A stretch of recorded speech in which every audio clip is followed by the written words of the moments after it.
Hello, hello, sujet de la plus haute importance aujourd'hui dans ce nouvel épisode du podcast. Pourquoi je dis sujet de la plus haute importance? Parce qu'on va aborder une thématique et qui est, à mon avis, bien trop sous-estimée par la plupart d'entre vous, sauf celles à qui c'est arrivé. Pour les autres, souvent, c'est oh, ce sera pour les autres, c'est pas pour moi, je sais, je suis forte, je suis ci, je suis ça. Mhm. Aujourd'hui, on va parler du burn-out professionnel. Le burn-out professionnel, c'est le seul et unique reconnu par l'OMS. Personnel et maternel, non. Donc vraiment, là, on a quelque chose qui est très cadré, qui a été étudié. Et on va en parler, nous, aujourd'hui, parce qu'il est important que vous preniez conscience de ce que c'est réellement, de ces signes et de l'impact. Donc, c'est parti. Parce que vous connaissez peut-être cette impression de n'avoir le temps de rien et que vos journées sont beaucoup trop courtes pour réaliser tout ce que vous avez à faire. Le surmenage vous guette, toque à votre porte. Votre boulot déborde jusque dans votre sphère privée. Vous pensez travail, vous respirez travail, vous dormez travail et vous n'avez plus de place pour votre vie perso, votre famille et encore moins vous. L'épuisement professionnel touche de plus en plus de monde avec ce culte de la performance et du toujours plus. La surconnexion, les réseaux sociaux n'arrangent absolument rien. Vous vous sentez obligé d'être disponible tout le temps, partout et tout de suite. Donc là, peut-être que vous commencez à vous poser des questions sur ce trouble sociétal. Et durant cette écoute, vous allez vraiment comprendre la signification, les signaux à surveiller chez vous ou chez les autres et d'où ça peut provenir. Vous allez également en fait découvrir, parce que c'est aussi le but, comment l'identifier et quel est le premier pas à réaliser pour reprendre le contrôle sur votre vie. On commence par c'est quoi? Qu'est-ce que le burn-out pro exactement? Vous avez sans doute déjà entendu parler de l'épuisement, on en parle aux informations, on en parle souvent à la télé, on en parle sur tous les réseaux, mais j'aimerais que vous leviez la main si vous vous dites ça ne me concerne pas. Comment ça se passe? Au fil des jours, votre charge mentale, elle augmente, alors que votre journée reste composée de 24 heures seulement. On n'a jamais plus de temps, c'est pour moi notre ressource la plus rare. Plus ça va et plus vous vous sentez dépassé. Entre les réunions, les projets à gérer, le temps de transport, les sollicitations diverses et variées, vous n'avez plus une seconde pour respirer. Ce n'est pas que vous n'aimez pas votre boulot ou que vous n'appréciez pas de rendre service. C'est l'inverse. Le burn-out affecte souvent des personnes très investies dans leur travail. Et lentement, vous commencez à vous sentir submergé par toutes ces tâches à accomplir. Même en arrivant un peu plus tôt le matin, vous finissez toujours plus tard le soir en ayant l'impression que votre to-do list n'a pas diminué pour autant.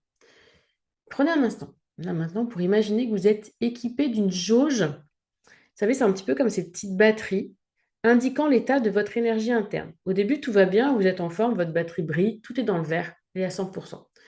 Puis, face à la pression, le vert diminue, on va atteindre du jaune, on va atteindre du orange et du rouge. Et jour après jour, vous épuisez lentement, mais sûrement. Et votre niveau de vitalité diminue sans y paraître. Et un matin, la batterie est à plat, il n'y a plus rien, le voyant de votre jauge est rouge sombre et votre pourcentage d'énergie, lui, il est à zéro. Votre esprit et votre corps, ils crient stop. Là, vous êtes en burn-out professionnel. Et ne dites pas, ce n'est rien, juste un peu de fatigue, ou encore j'ai passé une très mauvaise journée, demain ça ira mieux. C'est tellement, mais tellement plus profond que ça. Vous êtes vidé, épuisé physiquement, émotionnellement, mentalement. Vous vous trouvez dans l'incapacité de faire aboutir vos projets, vos missions, mais même aller aux toilettes, c'est difficile. Ça vous prend de l'énergie. Ça vous paraît tellement naturel là aujourd'hui quand je vous dis ça, mais pour les femmes qui sont passées par là, elles me comprendront. Les autres types d'épuisement professionnel, on entend un peu plus parler, c'est pas encore tout à fait bien clair. D'accord? Ça peut prendre différentes formes en fait. Ça peut se chevaucher, se mêler. Il y a le burn-out qui va être plutôt dans la perte de sens et de motivation avec le poste que vous occupez. Il y a, comme vous savez, c'est vraiment ça, un décalage entre vos valeurs personnelles et ce que vous devez faire. Vous faites les choses mécaniquement. Il y a le burn-out qui est provoqué lui par l'ennui que vous ressentez pour votre travail. Vous manquez d'occupation, d'actions stimulantes à réaliser, vous vous sentez dévalorisé. Et là également, ça a des conséquences très difficiles. Si déjà là, vous dites, oui, moi, là, je suis clairement en surmenage, je sens qu'il y a quelque chose qui ne va pas, vous avez l'épisode 127 où je vous donne 5 clés pour enfin retrouver votre sérénité et sortir du surmenage. Je vous mettrai l'épisode dans le descriptif. Comment survient l'épuisement professionnel? Question, parce qu'en fait, c'est pas d'un coup. C'est pas comme ça du jour au lendemain, bam, je tombe. C'est avec le temps que le burn-out s'installe, sans y paraître, c'est très insidieux. On a été élevé souvent dans une optique de ne pas montrer nos faiblesses, sois forte. Vous laissez passer les premiers signes de cet épuisement pour d'accord, sois parfaite, faites des efforts. Et ce trouble alors, du coup, il va se développer progressivement et vous mettez innocemment ça sur le compte de la fatigue, de la pression du quotidien, c'est normal, il y a les vacances qui arrivent, ça va aller mieux, ta. Et l'installation de l'épuisement, elle pourrait être découpée, on va dire, en 4 phases. Je vais vous dire. Donc, il y a forcément le... Déjà, je prends de mauvaises habitudes. Donc, ça, c'est l'initiation. Mais à un moment donné, je vais prendre l'exemple de Marie, qui bosse dans une grande entreprise où elle commence à assumer des responsabilités. Elle gère en autonomie ses projets, mais les délais de réalisation sont courts et les problèmes fréquents. La mauvaise coordination entre les services, ça l'impacte. Elle développe un stress chronique qui entraîne des troubles du sommeil, des petites douleurs physiques, des maux de tête, maux de dos. À ce stade, elle éprouve une pression de plus en plus forte au travail, mais elle n'en est pas franchement consciente. Elle est dans le quotidien, ça hop, hop, hop, ça continue, elle avance malgré le... Voilà, elle sent qu'elle est fatiguée, que, ouais, un peu oppressée quand même, il y a un peu de pression, mais bon, la pression, il paraît que c'est positif, hein, donc on y va. Deuxième, on va dire, période, le corps de Marie, là, il s'accommode progressivement à cette tension professionnelle qu'elle ressent. Elle se sent fière de surmonter d'ailleurs ces obstacles, malgré son mal-être. Clairement, elle sent qu'elle n'est pas bien. Donc, elle minimise ou elle nie ses besoins et se dit qu'en fait, c'est normal et puis qu'elle est forte et que voilà, ça va aller, c'est juste une période. Et les symptômes physiques, eux, pourtant, deviennent une habitude. Elle en a même plus facilement conscience. Elle est fatiguée, c'est devenu son quotidien. Et elle continue de repousser ses limites. Même si le déséquilibre commence à s'installer, le travail est de plus en plus à la maison, elle travaille de plus en plus tard. Le temps avec ses enfants est de moins en moins agréable, parce que ses enfants peuvent l'énerver aussi, de plus en plus. Puis arrive cette phase où clairement c'est avant la rupture, l'épuisement. Vraiment, c'est l'ultime moment pour réagir avant qu'il ne soit trop tard. Il y a la santé mentale, physique qui se détériore complètement. Fatigue intense qui s'est développée. On n'arrive plus à récupérer même quand on se repose le week-end. Le stress revient, mais c'est vraiment beaucoup plus marqué. Il y a des crises de panique, mais c'est une nouvelle norme. Elle éprouve des maux de tête, des problèmes digestifs, des ballonnements, des douleurs musculaires. Elle est beaucoup plus irritable, se met plus en colère.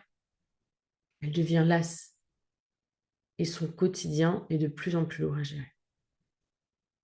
Et enfin, la rupture, c'est le point de non-retour.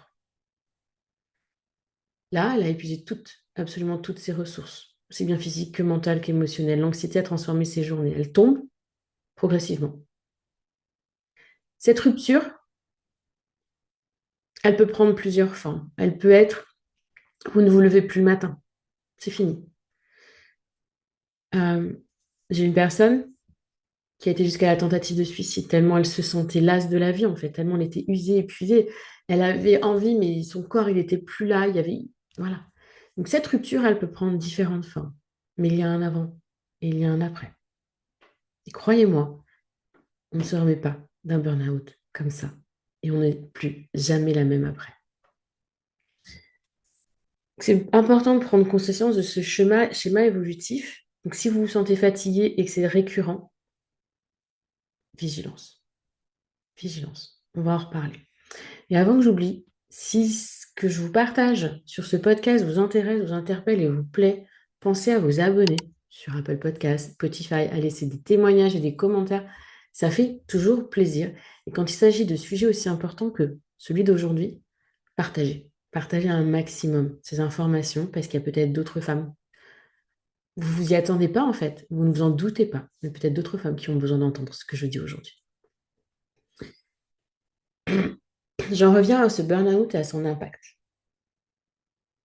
Parce que ça a vraiment un gros impact, aussi bien sur le plan pro que perso.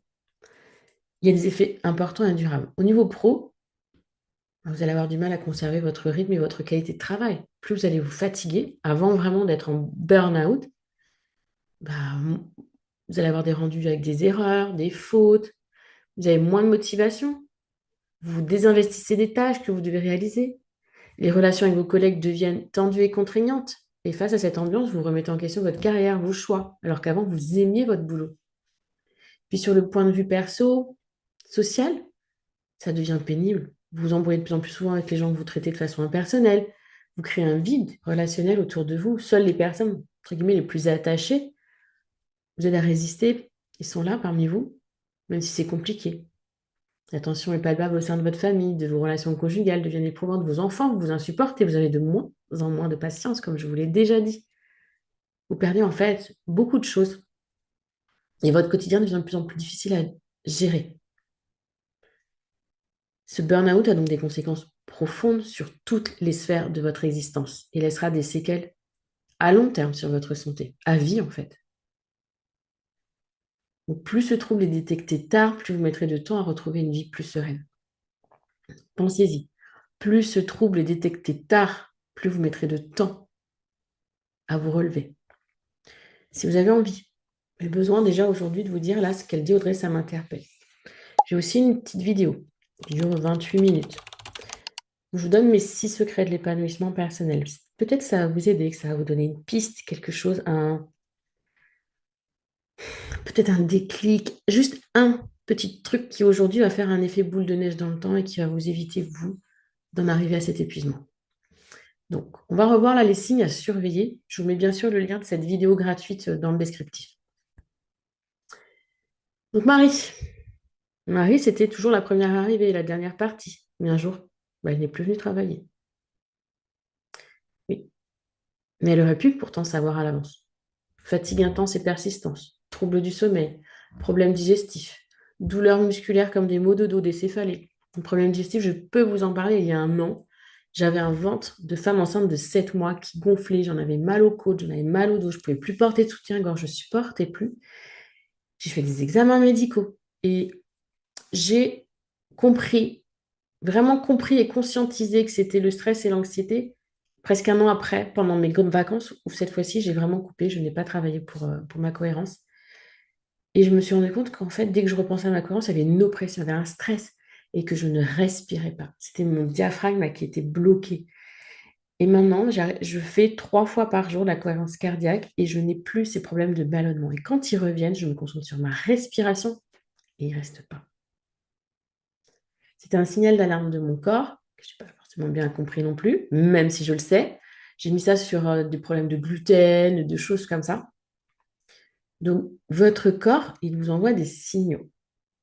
Vous avez aussi, vous êtes plus souvent malade, enrhumé, une anxiété permanente, des signes de dépression, même si vous avez de l'énergie, vous avez de l'envie, mais vous n'avez pas d'énergie, d'irritabilité, des sautes d'humeur, sentiment d'incompétence, de dévalorisation, perte de sens, soucis de concentration et de mémorisation. Le burn-out se distingue d'autres formes de stress ou de fatigue par son lien direct avec le monde du travail, selon l'OMS, qui lui donne ce caractère chronique. Et ne croyez pas que cela soit juste une période pénible ou une simple défaillance. C'est beaucoup, beaucoup plus sournois que soi, parce que cette pathologie va affecter tous les pans de votre vie, les uns après les autres. C'est un cercle vicieux où tout est interconnecté. Et il reste très difficile à briser sans une aide extérieure pour le prévenir et faciliter le rétablissement. Alors, je vais avoir des questions à vous poser. Un quiz. Il y a en 81, la psychologue américaine Christina Maslach a élaboré un questionnaire afin d'identifier les symptômes, le syndrome de l'épuisement pro. Donc, j'en ai, je crois, 10, 8, 10, je ne sais plus. Faut que je regarde. Ouais, 10, c'est ça. Répondez là, prenez un instant pour répondre à ces questions. Si toutefois vous dites, ah, j'ai pas le temps, vous réécouterez l'épisode plus tard. Vous pouvez aussi aller sur le site internet où on va vous remettre la retranscription.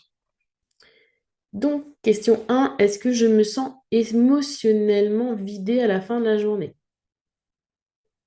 Ai-je l'impression d'être à bout après une journée de travail? Est-ce que je me sens fatiguée lorsque je me lève le matin et que j'ai à affronter une nouvelle journée de travail? Est-ce que je redoute d'aller travailler chaque matin? Est-ce que je néglige ma vie personnelle à cause du travail? Ai-je du mal à décrocher même en dehors des heures de bureau? Est-ce que je ne me soucie pas vraiment de ce qui arrive à mes collègues? Est-ce que je sens que je m'occupe de certains patients, clients, élèves de façon impersonnelle, comme s'ils étaient des objets ou des numéros? Ai-je l'impression que mes efforts ne sont jamais suffisants? Et est-ce que de travailler en contact direct avec les gens me stresse trop? Si vous avez répondu oui à une seule de ces questions, ça va. Si c'est plusieurs, vous devriez prendre un peu de recul vis-à-vis de votre travail, de votre situation. Votre bien-être pro mérite probablement quelques actions en commençant peut-être par établir des limites quant à votre serviabilité. Consultez un ou une spécialiste de santé. La médecine du travail. Oui, en tant que coach, je peux vous aider à reprendre le contrôle de votre vie. Je peux vous aider à avancer, à aller de l'avant. Tout dépend de là où vous en êtes en fait dans votre niveau d'épuisement. Si vous avez envie de savoir comment je peux vous accompagner, si vous avez envie de vous dire, OK, moi je veux sortir de ça, le burn-out, je le sens effectivement, je suis fatiguée, j'ai besoin de reprendre un peu le contrôle sur mon temps, j'ai besoin de me repositionner, j'ai besoin de poser mes limites, c'est mon job. Je peux vous accompagner là-dedans. Donc, vous pouvez prendre rendez-vous pour une session de découverte gratuite de 30 à 35 minutes. Ce sera moi, ce sera Suzy, qui vous accompagneront, qui vous questionneront pour comprendre si on peut vous accompagner ou non.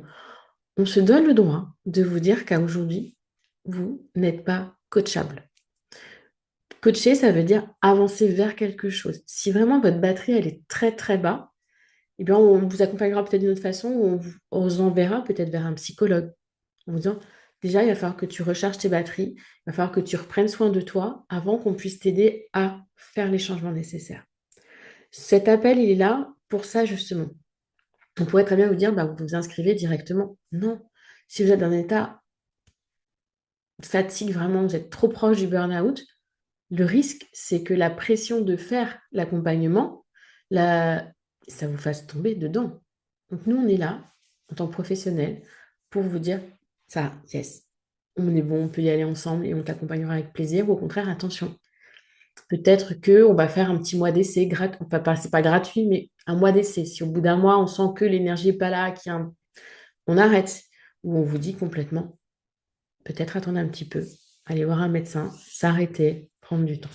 Donc, si vous voulez savoir si on peut vous accompagner et comment, ben, vous prenez ce rendez-vous. Il est dans le descriptif de l'épisode. Là, après cette écoute, j'en reviens du coup à mon burn-out. Vous devez être plus à même de comprendre ce que c'est. C'est vraiment pas à considérer à la légère, je vous l'ai dit dès le départ. C'est pas reconnu, donc je me suis un peu trompée. C'est vrai, au début, c'est une maladie. C'est pas encore reconnu comme une maladie. Mais elle en parle quand même de l'épuisement professionnel. C'est, ça va venir, c'est obligé que ça vienne d'ailleurs. Ça a un impact énorme. C'est vraiment, je crois qu'il y a des femmes qui ont dit, ah oui, il faut mettre, on met 7 ans à se remettre d'un burn-out. Mais en fait, on s'en remet jamais totalement, on récupère jamais complètement son énergie. Et puis cet épuisement, il s'accompagne, en fait, il y a des symptômes qui se renforcent mutuellement. Et il y a un espèce de truc, de spirale qui se met en place, qui vient de difficile pour soi de briser sans aide extérieure. Restez vigilante avec les indices que je vous ai donnés, qui peuvent vous paraître peut-être anodins au départ, mais qui associés provoquent votre burn-out. Demandez-vous comment vous vous sentez aujourd'hui. Faites le point tous les 6 mois si vous voulez pour voir la différence. Tenez un journal. J'ai un journal de vos émotions. Comment je me sens, qu'est-ce que je ressens, est-ce que je suis plus irritable, est-ce que je ressens plus de maux de tête, est-ce que je suis plus fatiguée, etc., etc. Ça ne vient pas du jour au lendemain, je vous l'ai déjà dit. Il peut rester d'une charge de travail excessive, d'une absence de reconnaissance, de conflits au bureau, de tout cumuler, d'un déséquilibre entre vie pro et vie perso. Voilà.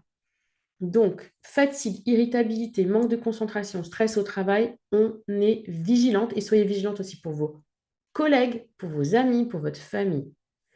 Donc, si vous vous identifiez, attendez pas pour en parler à quelqu'un.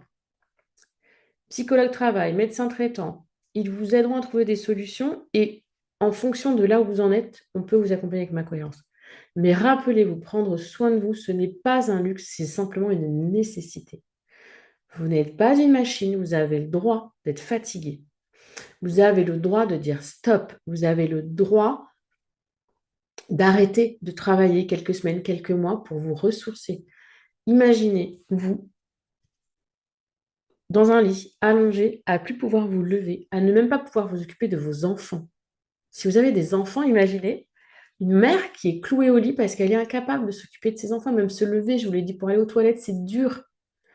Et cette énergie-là qui a été aspirée et que vous avez été vidée, vos batteries, elles se rechargeront jamais complètement. Combien j'ai accompagné de femmes qui sortaient d'un burn-out et qui devaient faire le deuil de la femme qu'elles étaient avant. Oui, mais avant, j'étais plus efficace. Oui, mais avant, j'avais plus d'énergie. Je n'étais pas obligée de me reposer. Oui, mais avant, c'était avant. Donc, pour vous éviter d'en arriver là, vraiment prenez ces signaux comme ils sont. Ce sont des alertes. Vous êtes la personne la plus importante de votre vie. Si vous avez besoin, vous dites le rendez-vous, je ne sais pas, vous m'envoyez un email, audrey@macohérence.com pour échanger. C'est vraiment, vraiment un sujet qui me tient à cœur. Moi-même, je ne suis pas passée par le stade du burn-out, mais vous avez bien compris que l'année dernière, je ne suis pas passée loin. Pourquoi? Parce que je me donne. Je me donne pour vous. Je fais beaucoup de contenu, beaucoup de choses. C'est tellement important pour moi que parfois, je m'en oublie moi. Alors, on est toujours avec les cordonniers sont les plus mal chaussés. Et maux de tête aussi, j'avais des maux de tête, j'étais beaucoup plus irritable, j'ai explosé pendant les vacances de fin d'année. Et c'est d'ailleurs là où ça m'a mis la puce à l'oreille. Mais il a fallu que j'ai une grosse dispute avec mon homme devant ma belle famille, enfin devant mes beaux-parents et devant mes parents, ma fille, pour que je comprenne quelques semaines après, là il y a un truc, ça va pas, tu peux pas réagir comme ça, c'est pas possible, et qu'est-ce qui se passe? Parce que quand on est dedans, honnêtement, moi, c'est mon quotidien, je vois beaucoup de femmes que j'accompagne comme ça.